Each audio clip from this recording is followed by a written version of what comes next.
Napakaganda talaga dito sa rooftop mga lodi, lalo pag gantong gabi. Kita mo lahat nung bundok doon, yung puro ilaw doon na bahay, ayun oh. Diyan yung sikat na kapihan dito sa amin, puro ano yan, dinadayo. Tapos may casino din dyan. Ayan, maraming pupunta mayayaman dyan. Ayan, kantuan ng bahay namin ito. Nilagyan namin ng ilaw para pag gabi medyo maliwanag pa rin. Ayan, yun, hanggang doon sa kanto. Ito may hagdan kasi kami, ginagawa ko pa to ngayon eh. Ayan, yung bubong dito sa rooftop. Lalagyan ko pa ng alulod dyan. Ayan, hindi pa ito yung hagdan papunta sa rooftop.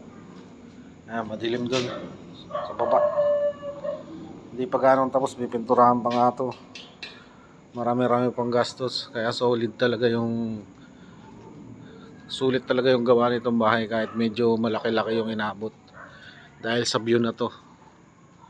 Ayan,